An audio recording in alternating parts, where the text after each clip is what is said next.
Hello दोस्तों, तो कैसे हो आप सब। आई होप सब अच्छे होंगे। तो दोस्तों, स्वागत है आपका आज की वीडियो में। तो आज की वीडियो जो कवर करेंगे वो करेंगे हम कि स्टॉक हमें कब बाय करना चाहिए, क्या टाइमिंग होगी, क्या लेवल होगा।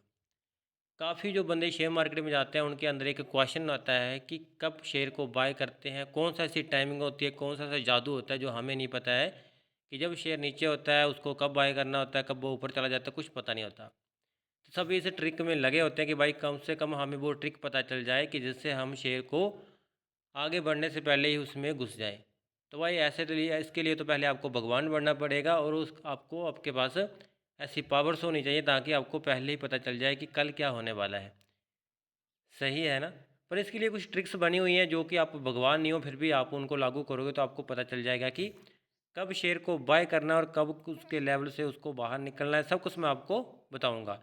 तो पहला जो टॉपिक मैं इसमें कवर करूंगा, तो फ्रेंड्स मैंने जो आपकी प्रॉब्लम है वो मैंने एक एक करके नीचे बता दी गई हैं। फर्स्ट होता है आपकी टाइमिंग, कि सभी बंदों का इस पे क्वेश्चन मार्क रहता है कि भाई शेयर को बाय करने की टाइमिंग क्या रहती है, कब उसे बाय करें, सुबह 9:15 पे बाय करें या शाम मार्केट होने बंद होने के पश्चात उसको बाय करें, क्या करें। मतलब हम टाइमिंग का बहुत बड़ा इशू रहता है। उसके बाद आता है प्राइस और लेवल, कि किस प्राइस पे हमें शेयर बाय करना है, प्राइस बढ़ गया तो क्या करें, कम है तो क्या करें, ये भी क्वेश्चन मार्क रहता है। और लेवल, लेवल का बहुत ज़्यादा मतलब शेयर मार्केट में क्या बोलते हैं, बहुत ज़्यादा ट्रेंडिंग में चलता है लेवल। तो भाई इसका जो लेवल टूट गया अब जो नीचे आ जाएगा, उसका जो लेवल अप है अब ये भागता ही जाएगा। जी आपका सेकंड पॉइंट हो गया। उसके बाद थर्ड पॉइंट आता है आपका, अगर आपने किसी शेयर में बाय कर लिया भाई, जैसे मैंने फॉर एग्जाम्पल किसी शेयर में बाय कर लिया है, अब उस शेयर का प्राइस बढ़ता जा रहा है बढ़ता जा रहा है, तो मैं क्या करूँगा, मैं उसको देखते ही निकल जाऊँगा। मेरे अंदर पेशेंस नहीं होंगे कि मैं उसको होल्ड कर सकूँ और मैं उसमें से निकलता जाऊँगा। ये तो मेरी इन्वेस्टमेंट नहीं हुई, ये तो मेरे हिसाब से ट्रेडिंग हो गई भाई। तो अगर मैं आपको ये वीडियो बना रहा हूँ सिर्फ इन्वेस्टिंग के बेस पे कि आप इन्वेस्टिंग से कैसा पैसा कमा सकते हो। उसके बाद लास्ट आता है जो आपका जो स्टॉक आपने ख़रीदा हुआ है वो भाई डाउन जा रहा है। जैसे फॉर एग्जांपल मैंने किसी शेयर में 100 रुपये पे एंट्री ले ली और भाई वो 90 पे आ गया, 90 करता है 80 पे आ गया, 80 से करते 70 पे आ गया, तो भाई साहब मेरे अंदर क्या होगा, मेरे अंदर डर का माहौल बन जाएगा और मैं उस शेयर से बाहर आ जाऊंगा। पर मुझे इस पर भरोसा नहीं होगा भाई साहब। अगर मैंने किसी बिजनेस में पैसा लगाया तो भाई साहब उसमें लंबे टाइम के लिए पैसा लगाना है। मतलब सब कुछ वीडियो में मैं कवर करूँगा, आपके सब रूल आपको बताऊंगा कि कैसे बाय करना है, कितना होल्ड करना है, सब कुछ आपको वीडियो में बताऊंगा। तो पहले तो मैंने आपके लिए सारी जो की प्रॉब्लम है वो मैंने एक लाइन में लगाती हैं, timing, price level, stock going up, stock going down. ये आपकी सारों की प्रॉब्लम रहती है, जो भी शेयर मार्केट में जाते हैं उनके लिए ये प्रॉब्लम फेस करनी ही पड़ती है।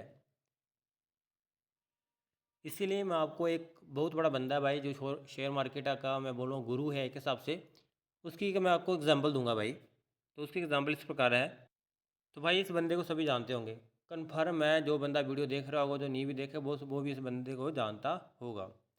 इस बंदे की इतनी होल्डिंग है शेयर मार्केट में, पूछो ही मत। तो इस बंदे का कहना है कि our favourite holding period is for ever.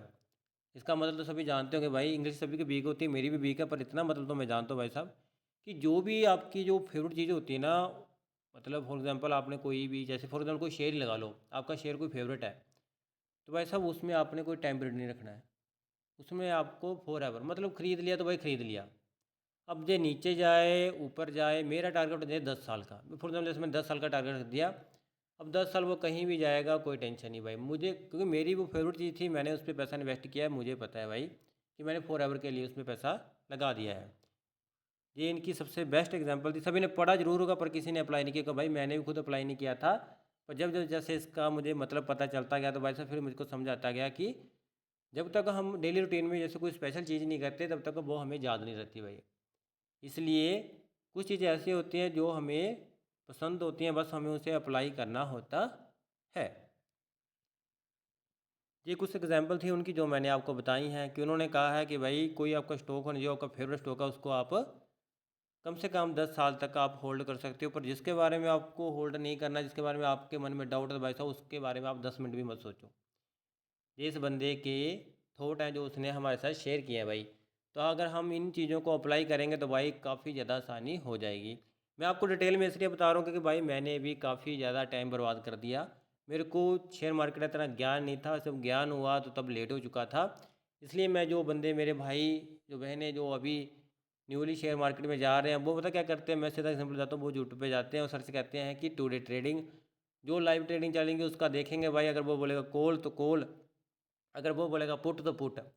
पैसा लगा देंगे 2,000 3,000 10,000 जितना भी लगा देंगे भाई, उसमें उनको 2 दिन प्रॉफिट होगा, 3 दिन प्रॉफिट होगा, और चौथे दिन वैसे उनको ऐसा लॉस लगेगा, वो शेयर मार्केट से चले जाएंगे। भाई शेयर मार्केट गलत नहीं है, बस आपको उसको यूज़ करना आना चाहिए। उसको यूज़ करने के लिए आपके पास काफ़ी ज़्यादा मेथड्स हैं, काफ़ी ज़्यादा रूल्स हैं, और काफ़ी ज़्यादा थ्योरी आपके पास अवेलेबल है। अगर आप उसको रीड करोगे तो आप शेयर मार्केट के भगवान बन जाओगे भाई, कन्फर्म बोल रहा हूँ भाई आपको। तो इसके लिए भाई मैं आपको एग्जांपल देता हूँ। जैसे फॉर एग्जांपल मैंने एक चार्ट तैयार किया है जिसमें लिखा है टुडे और 10 ईयर्स। अब मैं आपको एग्जांपल देता हूँ, जैसे मैंने पिछली वीडियो में आपको एग्जांपल दी थी। जैसे फॉर एग्जांपल है, जैसे MRF का था शेयर था, क्योंकि अभी ज़्यादा वही सबसे ज़्यादा ग्रो कर चुका है भाई, उसकी एग्जांपल दे रहा हूँ आपको। नहीं, आपको मैं PNB बैंक की भी दे देता हूँ भाई, क्योंकि मैंने PNB बैंक को मैं कब से देख रहा हूँ, जब उसका प्राइस था 60 रुपीज़, 60 रुपये उसका प्राइस था। आज उसका प्राइस चल रहा है 110 111 12 के करीब चल रहा है भाई। तो मैं ज़्यादा बड़ी शेयर की बात नहीं कर रहा, मैं छोटी शेयर की आपको बता देता हूँ भाई। अगर उस शेयर में मैं 60 रुपये से बना होता और 110 या 12 तक उसको होल्ड करता, तो आज मैं कितने पैसे कमा चुका होता भाई। खुद सोचो भाई। ये कुछ ज़्यादा पुरानी बात नहीं बता रहा मैं आपको, कम से कम 1.5 2 साल की बात बता रहा हूँ आपको। तो भाई साहब वो शेयर कहाँ से कहाँ पहुँच गया। वैसे ही MRF का शेयर का शेयर है, वो भी भाई जैसे आपने आज ख़रीदा होता, फॉर एग्जाम्पल आपने आज ख़रीदा 2025 में ख़रीदा, तो 2030 में उसका प्राइस क्या 1 लाख रुपए ही रहेगा? आप बोल सकते हो? नहीं भाई। जो शेयर 20-30 हज़ार से 1 लाख आ सकता है इतने सालों में, तो को भाई 1 लाख से 10 लाख या 5 लाख नहीं जाएगा क्या? नहीं जाएगा? मुझे बताना भाई, क्या नहीं जाएगा? क्या मैं अब आपको लिख के दूँ? लिख के दूँ तो बोलो, लिख के भी दे सकता हूँ भाई कि कन्फर्म है वो जाएगा ही जाएगा। जो क्वालिटी शेयर होते हैं भाई उनमें पैसा लगाओ। मैं एक बहुत बड़ी गलती कर चुका। पहले मेरा क्या मोटिव होता था, मैं पता क्या करता था, मैं करता था कि शेयर में पैसा लगाया, उसमें अगर 500 1000 2000 का प्रॉफिट चल रहा है तो मैं उसमें से बाहर निकल जाता था। मुझे पता ही नहीं था कि इन्वेस्टिंग कैसे करते हैं। मेरे लिए इन्वेस्टिंग यही थी कि भाई 500 2000 मिल रहा है तो पैसे लेके निकल जाओ।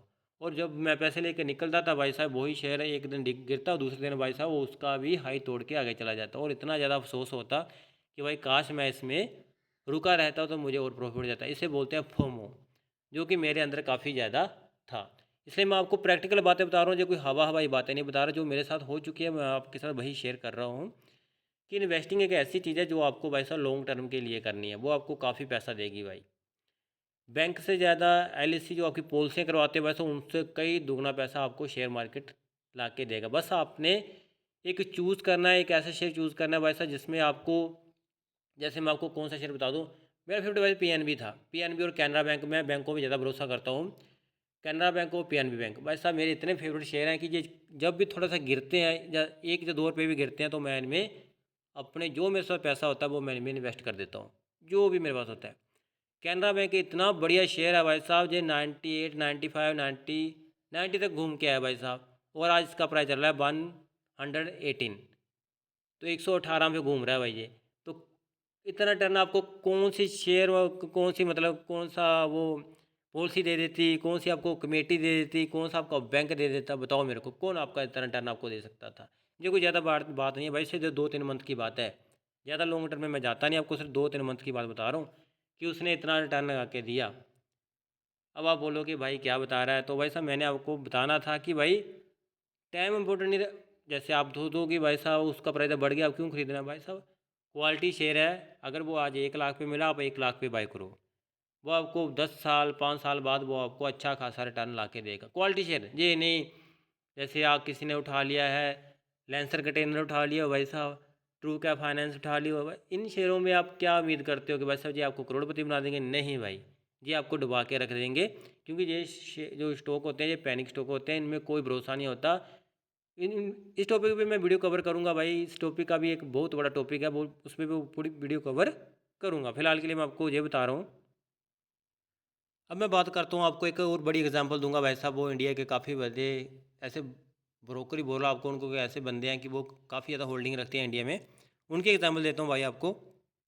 भाई इनका नाम है राकेश झुंझुनवाला।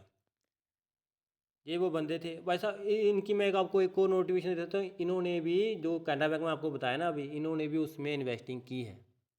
मैं बंदों को बोल बोल के थक गया, मैंने स्पेशल वीडियो कवर की भाई साहब कि इंडिया के जो बहुत बड़े प्लेयर हैं उन्होंने कैनरा बैंक में एंट्री बनाई है, तब वो कैनरा बैंक में क्या प्राइस चल रहा था, 90 के करीब था, 90-100 के करीब चल रहा था।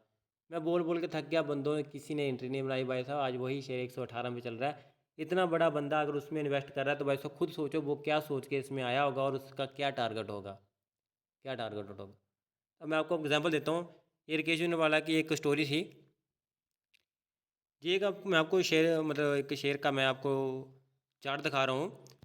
इस इस चार्ट में आपको मैं बताऊंगा कि राकेश जूनवाला ने जब कोविड का टाइम चल रहा था उन्होंने तो एक शेयर बाय किया जिसमें उसका प्राइस चल रहा था 90 रुपीज़, 90 उसका प्राइस चल रहा था। तब उन्होंने इसकी काफ़ी ज़्यादा क्वांटिटी बाई की। उसके बाद इस शेयर का प्राइस भाई साहब कोविड-19 आ गया तो आपको पता सभी जो कंपनियाँ थी वो क्रैश कर चुकी थी। तो वैसे ये शेयर भी क्रैश कर गया और इसका जो प्राइस आ गया वो 35 रुपीज़ आ गया। मैं आपको एग्जांपल दे रहा हूँ, मेरी बात को समझना, क्योंकि पहले मैं भी समझाऊँ इसलिए मैं आपको समझा रहा हूँ। फिर इस शेयर का प्राइस आएगा 35 रुपीज़। तो 35 रुपीज़ आने के बाद क्या राकेश झुंझुनवाला को इस शेयर से बाहर आ जाना चाहिए था? नहीं भाई, वो प्लेस इसमें टिका रहा, वो टिका रहा। उसने क्रैश होने के बाद भी इसमें कुछ क्वांटिटी ऐड की और जब ये प्राइस थोड़ा सा अप हुआ तो उनका जो सारा पैसा था वो कवर हो चुका। मतलब कहने की एग्जांपल पता क्या दे रहा हूँ, मैं आपको एग्जांपल देना चाहता हूँ कि इतने बड़े आदमी को भी नहीं पता होता कि कहाँ पे एंट्री करनी है और कहाँ पे एग्जिट करना है। आप बोल रहे थे जो शुरू में आपको मैंने फ़ोटो दिखाई कि टाइमिंग और लेवल, तो भाई साहब ये किसी को पता नहीं होता है। बस आपका जो माइंड है वो क्लियर होना चाहिए कि भाई साहब इस शेयर में मेरे को पैसा लगाना है। वो कहीं भी चल रहा है, आपको सिर्फ बाइंग करनी है, सिर्फ बाइंग करनी है और उसमें बैठे रहना है। जब तक आपको लगता है कि आपका टारगेट नहीं है, आपका पैसा वसूल नहीं हुआ है, तब तक आपने बैठे रहना है। वो गिरता है और लगाओ, वो गिरता है और लगाओ, वो बढ़ता है तो वेट करो भाई। बस यही फार्मूला है। ये आपको मैंने इतनी बड़ी एग्जांपल दे दी भाई, आप इतनी बड़ी एग्जांपल भी आपके समझ में नहीं आई तो आप को फिर समझ में नहीं आएगा। मेरे समझ में आगे बैठा इसलिए मैं आपको समझा रहा हूँ कि इन्वेस्टिंग कैसे करते हैं। इसकी रिगार्डिंग मैं आपके लिए थोड़े से टिप्स लेके आऊँ भाई साहब, वो आपको अपनी लाइफ में लाने हैं, तभी आप एक इन्वेस्टर बन सकते हो। वो क्या टिप्स हैं? तो आपको क्या चेक करना है भाई किसी भी कंपनी में इन्वेस्ट करने से पहले? सबसे पहले आपको देखने हैं उसके रिजल्ट चेक करने हैं, उसकी बैलेंस शीट चेक करनी है और उसकी मैनेजमेंट को देखना है भाई। और आपका जो सेकंड पॉइंट होना चाहिए वो है बाय ऑन डिप्स का। जब भी आपका कोई शेयर जो आपका फेवरेट है वैसा जैसे वो थोड़ा सा गिरता है आपने उसमें इन्वेस्ट कर देना है। और SIP भी आप इन्वेस्ट कर सकते हो, वो आप पे डिपेंड करता है भाई। और उसके बाद आता है 10% और 15% का फार्मूला। ये क्या है भाई? अगर आपको लगता है जैसे कोई शेयर 10% क्रैश किया है, 15% क्रैश किया है, तो आपने उसमें भाई इन्वेस्ट करना है। डरना नहीं है भाई, डरोगे तो पैसा नहीं कमा पाओगे। डर गया भाई साहब वो फिर पैसा नहीं कमा पाता है, ये कन्फर्म है भाई। तो भाई समझ में आ रहा है मैं क्या बताना चाहता हूँ आपको? मैं बताना चाहता हूँ आपको एग्जांपल देता हूँ कि मैं एग्जांपल से आपको समझाना चाहता हूँ।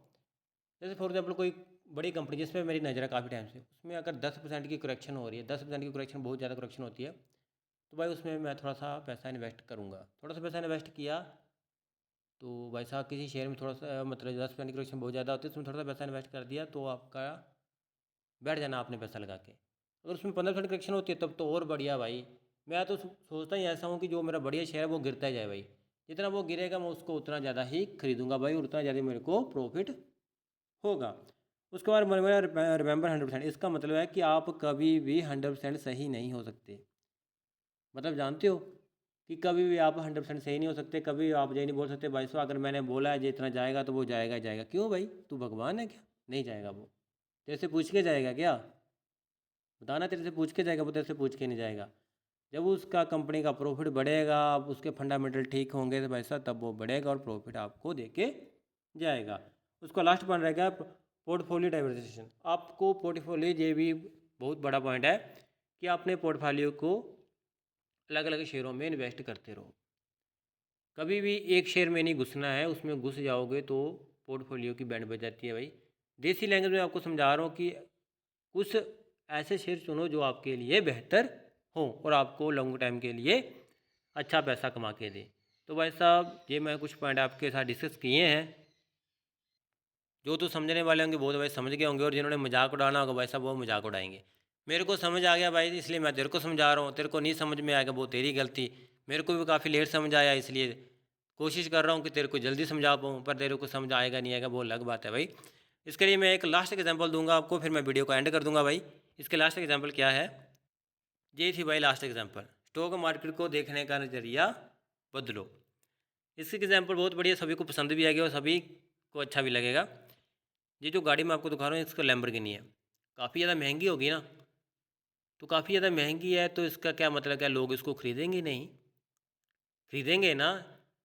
वैसा जिनके पास पैसा होगा वो इसको चीज़ को खरीदेगा, और जिस बंदे को क्वालिटी चाहिए कि वो भी इस बंदे को ज़रूर, मतलब इस गाड़ी को ज़रूर खरीदेगा। इसका स्टॉक मार्केट का एग्जांपल देता हूँ कि जिस स्टॉक पे आपकी नज़र होगी, आपको बढ़िया लगेगा, आपका पसंदीदा होगा, वो जितना मर्जी गिरेगा आपका भरोसा कायम रहेगा, तो वैसा वो स्टॉक आपको अच्छा रिटर्न ला के देगा। आपने किसी की बात में नहीं आना। वैसे मैं खुद की बात करता हूँ, मैं किसी की बात में भी नहीं आता। जो मेरे को लगता है वैसा जी स्टॉक बढ़ेगा तो वैसे मैं उसमें पैसा लगाता हूँ। किसी से पूछ के पैसा मत लगाओ, कोई भगवान नहीं है। टिपर बंदे बहुत है वैसा मार्केट में, वो आपको फंसा देंगे और खुद का पैसा लेके निकल जाएंगे। इसलिए समझा रहा हूँ वैसा, जैसे ये लैम्बोर्गिनी गाड़ी है वैसे ही अपना इस पर फोकस रखना है, इस तरह ही मार्केट में फोकस रखना है कि जो बेस्ट है वैसे वो बेस्ट रहता है। बेस्ट को आप जितना मर्जी तोड़ मरोड़ लो, बेस्ट बेस्ट ही रहता है, बेस्ट को आप चेंज नहीं कर सकते। इसलिए आपको क्वालिटी शेयर निकालने हैं, उनमें इन्वेस्ट करना है और शेयर मार्केट में एक अच्छा इन्वेस्टर बनना है। तो ये मैंने काफ़ी वीडियो वीडियो मतलब बहुत बड़ी बन गई है वीडियो, पर आपके लिए कुछ इन्फॉर्मेशन बताई है, तो आपको अगर समझ आ चुकी है तो मेरे लिए काफ़ी बढ़िया बात है। नहीं समझ आए तब भी कोई बात नहीं है भाई। तो वीडियो अच्छी लगी है तो सभी ने वीडियो को लाइक करना, कमेंट करना और चैनल को सब्सक्राइब करना है। तो मिलते हैं नेक्स्ट वीडियो में, तब तक के लिए बाय, टेक केयर।